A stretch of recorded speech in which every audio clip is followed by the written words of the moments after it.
What's up, everybody? I am Bucky Brooks, and this is the Bucky Brooks Show. And on the show, we're going to tackle some of the top NFL topics that have taken place over the last few days. It was a very exciting weekend. We saw a lot of deals come down, and we've seen at the beginning of the week that there's some interesting things that are happening in the football world. So let's talk about it. The biggest thing that has come across the desk the last few days has been Brock Purdy's deal. Brock Purdy got paid. Mr. Irrelevant has finally been able to get the money that he deserved from the San Francisco 49ers. There's a lot of conversation about Brock Purdy and whether he deserved it. I'm here to tell you, he absolutely deserved to get paid. Brock Purdy signed a 5-year, $265 million deal with the Niners. 181 of those million are fully guaranteed. He was able to get a no-trade clause for the duration of the contract. So Brock Purdy is going to be the San Francisco 49ers quarterbacks for at least the next 5 years. And when you really look at his resume, his body of work, and what he's been able to accomplish over the first 3 years in the league, look, he's deserving of the deal. He's deserving of being the franchise quarterback and really being anointed the franchise quarterback for the 49ers. Let's talk about his stats. When you look at his numbers, look, it says this is a solid quarterback. He's completed 67.5% of his passes, 64 touchdowns, 24 interceptions, passer rating of 104.9, and he's averaging 238 pass yards per game. That's pretty solid. The number that really jumps out to me when I look at him, besides his record, 23-13, he's averaging almost 9 yards per attempt. And when you think about the quarterbacks, what you want in a quarterback is someone who's efficient and explosive. When we're looking at the numbers, the efficiency is there because obviously 67% completion rate, well over 100 when it comes to passer rating. But man, averaging 9 yards per pass attempt, that tells you that Brock Purdy is pushing the ball down the field. He's not living in a world where it's a bunch of bubble screens and quick game and those things that can overinflate your completion rate. This is a guy that is playing the position the way that really is meant to be played in the Kyle Shanahan system. That system is one where you're utilizing the running game to set up the passes, play action passes primarily, and you're attacking the defense really in the middle of the field. A lot of in-breaking routes, a lot of crossing routes, a lot of layered throws that are punishing the defense for being very aggressive, really over-aggressive to the run game, and the picture that the San Francisco 49ers show early in the post-snap phase of the game. What I really like about this is Brock Purdy is the perfect quarterback for the system that Kyle Shanahan prefers. And so there's been a lot of conversation about Brock Purdy. Is he worth it? Is he really a system quarterback? Does the system elevate him? Yeah, it does. It elevates him. When you look at Brock Purdy on his own accord, 6'1", 220 pounds, look, he's adequate size, adequate athleticism, adequate arm talent. But the thing that makes him worthy of being paid like an elite quarterback in this system, the traits that are valued, he scores high marks in those areas. High IQ, great instincts and intangibles and awareness, great processing speed and quickness, meaning he understands what is happening before him and he can make the play based on what he sees. It is not just, hey, you have to do it according to script. He does have that ability to make Kyle Shanahan right with his mind and his arm talent. So if I'm Kyle Shanahan, I love this. And keep in mind, the San Francisco 49ers paid Brock Purdy after going down the quarterback road with Jimmy Garoppolo, trying to get it done with Trey Lance, and a host of other quarterbacks that have played in this system for Kyle Shanahan, but none of them have quite clicked like Brock Purdy has clicked. And there is something to be said for a guy that is the perfect fit for your system. While we on the outside like to talk about quarterbacks having elite traits and elite this and ideal features and characteristics, the thing about it is when you're working for one of the 32 teams, you're not worried about the 31 other teams and what they prefer. You're worried about what works for what we're asking the quarterback to do. And in looking at this situation, Brock Purdy is the right fit for what Kyle Shanahan and the 49ers want to do. Now, in the grander scheme of things, when I've talked about quarterbacks, they come in really two categories. They're either regarded as a truck, meaning they carry the team, or a trailer, meaning the team carries them. I'll say Brock Purdy is probably a high-end trailer when it comes to putting him in the right category. He has to be surrounded with the right pieces to be able to do what he does well, which is really play like a pass-first point guard in this offense. Well, the 49ers understand that, and they've always surrounded him with high-end talent because remember, when he was making his mark, particularly in 2023, when he completed almost 70% of his passes, had 4,200 yards, 31 touchdowns, 11 interceptions, a 113 passer rating, and led the Niners to the NFC Championship game. He was surrounded by terrific playmakers, Deebo Samuel, Christian McCaffrey, George Kittle, Kyle Juszczyk. I mean, they had everything that you could want on the perimeter. Brandon Ayuk was playing at a high level. Well, even in moving on from some of those guys that we talked about, Samuel and Juszczyk in particular, the Niners still have a talented supporting cast around him that should enable him to continue to flourish over the next 5 to 6 years. I think about, look, Christian McCaffrey, he's going to come back. He's going to be healthy. He's going to continue to be the playmaker that he's always been as a runner receiver. George Kittle, they just re-signed to a big deal to keep him in tow for the next 3 or so years. They've used 2 first-round picks on wide receivers, Brandon Ayuk and Ricky Pearsall, respectively, and their offensive line is still solid with Trent Williams holding it up. So as long as they have that firepower, that ammunition around Brock Purdy, he's going to continue to do what he's always done. Now, the big question that we have for Brock Purdy going forward is, can he be the guy that eventually transitions from being a trailer to a truck? Can he transition from being a high-end game manager to being the ultimate playmaker? Because if he can do that, that's when the Niners will go to the next level. But it's on Brock Purdy to do that. And the one way that we can evaluate if he's beginning to do it, let's look at game-winning drives and fourth-quarter comebacks. He doesn't have many in either area. I don't think he has any fourth-quarter comebacks, only 2 game-winning drives. So until he's able to add that part to his game, where we can see him dominate 2-minute situations, dominate late-game situations where it's on him to lead them down the field to win it, then we won't be able to put him in that special room that's reserved for the elite of the elites. But right now, Brock Purdy is not only a top 10 quarterback, some would make the argument that when he's healthy and playing right, he's a top 5 quarterback, which is why he is the newest entrant into the $50 million club. Now, let's talk about somebody who is going to be in the $30 million club at some point, but we'll see if it plays out. And that's going to be George Pickens. George Pickens was traded to the Dallas Cowboys from the Pittsburgh Steelers. And man, it is a whopper for the Cowboys because really it's an inexpensive deal in terms of them getting him, but it could pay huge dividends for America's team going forward. When you think about George Pickens in 3 seasons, 174 catches, 2,841 receiving yards. He's averaging 16.3 yards per catch, and he has 12 touchdowns. Look, on the surface, that is fantastic production for a guy who is really a vertical threat. When we talk about what he fits, what role he plays, he's a big play specialist in most offenses. Guy that takes the top off the defense, guy that you throw in the red zone, the 50-50 balls because he can come down with it. He has all those qualities and characteristics that you look for to play that role. When you go and you examine at one point in 2023, he averaged 18.1 yards per catch. He is going to be the explosive playmaker in the Cowboys offense. Playing opposite CeeDee Lamb, he is going to force defensive coordinators to make tough decisions. Do I want to keep a safety over the top to make sure George Pickens doesn't do damage on vertical throws? Or do I want to make sure that I keep someone on top of number 88 to minimize his impact as a number 1 receiver? I look at this as Jerry Jones kind of digging back into the past and trying to recreate what he's always tried to recreate, which is the 90s version of the Cowboys. You remember that version that won 3 Super Bowls, that version that did it with Michael Irvin and Alvin Harper on the field. He's trying to recreate that. And the reason why he wants to recreate that is because he wants to set Dak Prescott up for success.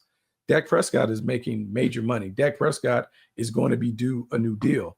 the Cowboys aren't trying to move on from Dak Prescott. So they want to make sure that he has everything that he needs to be successful, not only individually, but so he can help this team succeed at a high level.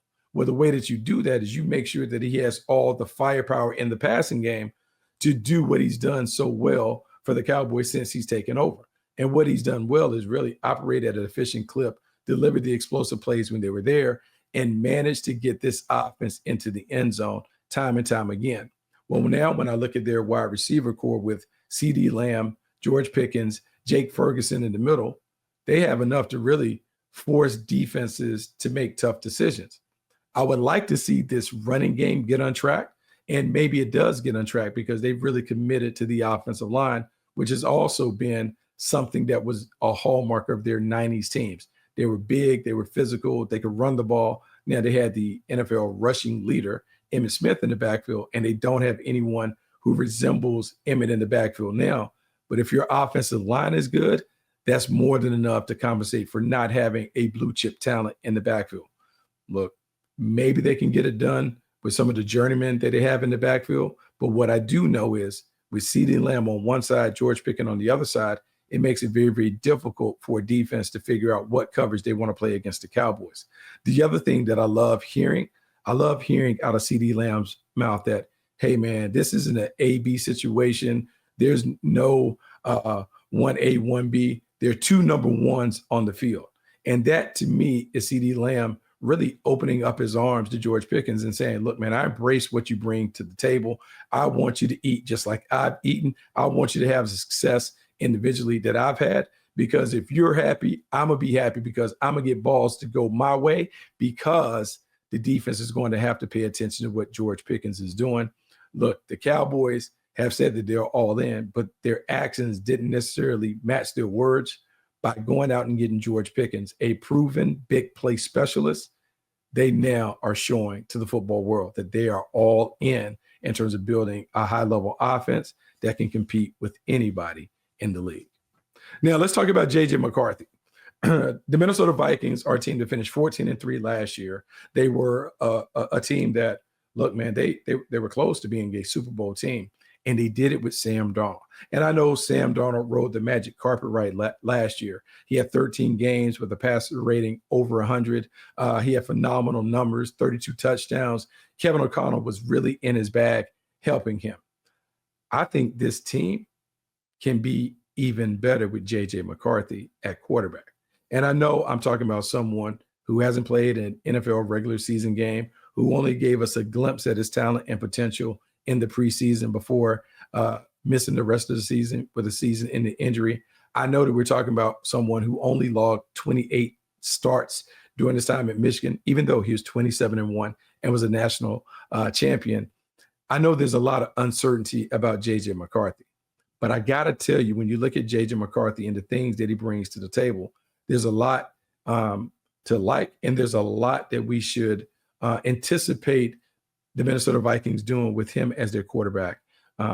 This is someone who at 6'3", 220 pounds, he has the athleticism that you look for. He has the arm talent. And I would say that he has the IQ to be a guy that may start as a high-end game manager, but he is going to be a playmaker in this league. He's going to be a playmaker for the team in time.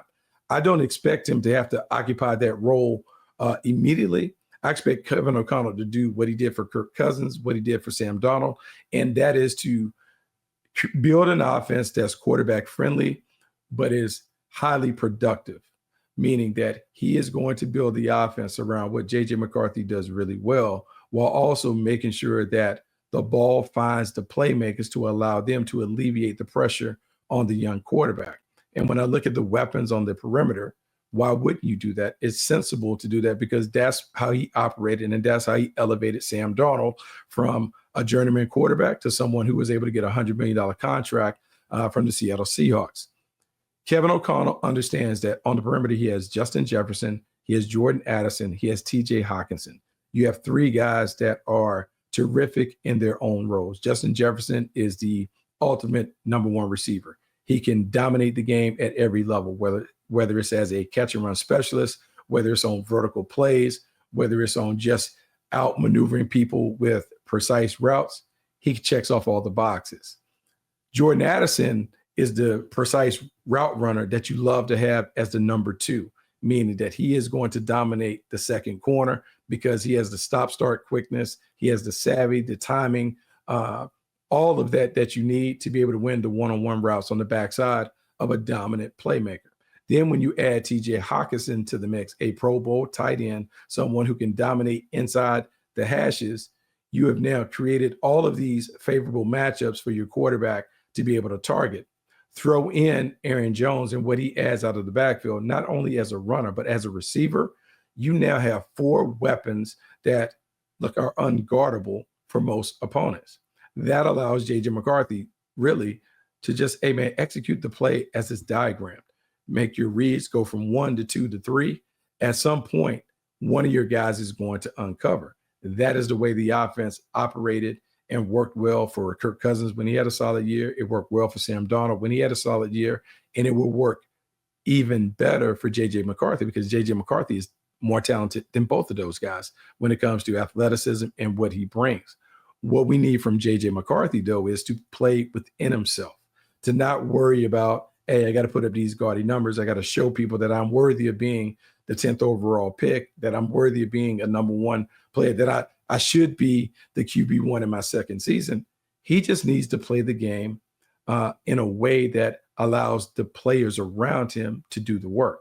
The reason why I'm confident that he can do that is because that is what he did at Michigan. Remember, this is a guy that was a 4 or 5-star quarterback that elected to go to Michigan when Michigan was a dominant run-heavy team. That is the way that Jim Harbaugh has always operated his offenses. He wants to run the football, wants to control it, and do those things. He just needed JJ McCarthy to do his part. And at Michigan, JJ McCarthy more than did his part. When you go and look at red zone efficiency, look at how he dominated on third down, and in those gotta-have-it moments, JJ McCarthy was very comfortable with the ball in his hands, making decisions and plays that tilted the field in the Wolverines' favor.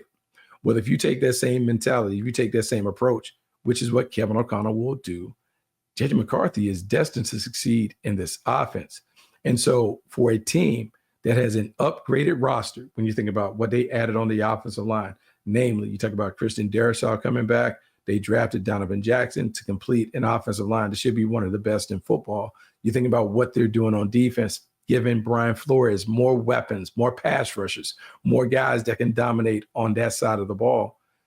You have to think that the Minnesota Vikings offense is going to have more than enough opportunities to punch and knock people out with their offense, and an offense led by a young quarterback. Look, I love the Vikings. I think the Vikings are one of the top teams, one of the teams that maybe we pencil in to the Final Four. But the reason why I like them is because the quarterback's game fits the way that Kevin O'Connell wants to play. I expect this offense to roll, and I look for JJ McCarthy to get a lot of attention as a promising young quarterback that is doing his deal. Now, let's talk about coaching. Nick Sirianni just signed a multi-year extension with the Philadelphia Eagles. There are people that are like, how can a guy that appeared to be on the chopping block, on the hot seat, heading into last season, how can he come away not only with a Super Bowl win, but with a mega contract that is going to reward him and pay him like an elite coach? The reason why he was able to do it, because Nick Sirianni is elite. When you look at Nick Sirianni and what he has done in the league, he's been nothing short of extraordinary as the leader of the Philadelphia Eagles. And I know first impressions didn't really sit with us. He had that weird press conference that once he got the job with Philadelphia. But if you throw that to the side, everything that Nick Sirianni suggests that he is an elite coach. 48-20 during his time in the league. He has a 70.6 winning percentage. That is third best in the NFL amongst coaches that have had 50 games under their belt. 3 straight playoff appearances, 2 Super Bowls, 1 Super Bowl win. He has done it while bringing in a new offense that has really elevated the talent and the playing ability of Jalen Hurts at quarterback. He has also done it while managing a team full of stars with big egos. And he's done it in his own way. Fair or not, he's a little braggadocious, he's a little smug, he's a little cocky, but he kind of embodies Philadelphia when you think about it. Like, he is in your face, he doesn't apologize, he has a little swag to him that works with his players. And what I'll say also works is his connection, his relationships with his players, because they play hard for him. As we think about the Philadelphia Eagles, we think about a team that is built to last. This is a team that on offense and defense, they can get it done. And it doesn't matter whether they're swapping out coordinators every other year. They continue to be one of the top teams in the league. To me, that is a testament to his leadership ability, his organizational skills, and really his ability to structure this team to be able to survive and navigate the losses of top personnel.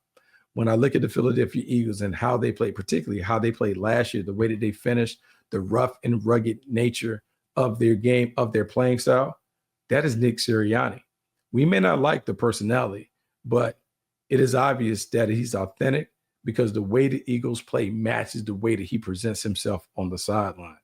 And the way that he's presented himself has worked really, really well for the Philadelphia Eagles as they are dominating opponents under his leadership. So makes sense to me that Jeffrey Lurie decided to give him the bag because Nick Sirianni has certainly earned it through his play, through his team's play on the field. Really excited to see what they do going forward because they have a legitimate chance to go back-to-back. And if he goes back-to-back, you now have to consider Nick Sirianni as a gold jacket guy. That's right, a Hall of Fame coach. Didn't see that in the introductory presser, but we could see that in 20 years, Nick Sirianni putting on the gold jacket as a guy that is one of the best coaches that we've ever seen. So that's it today. That's the Bucky Brooks Show. We tackled a few different topics. Make sure you rate, review, subscribe to the podcast. Make sure you tell a friend to tell a friend about all the cool things that we're doing here at Believe. Make sure you hit me up on Twitter at Bucky Brooks with any suggestions of topics that we can tackle on the next Bucky Brooks Show. Until then, I'm Bucky Brooks, and I'll talk to you soon.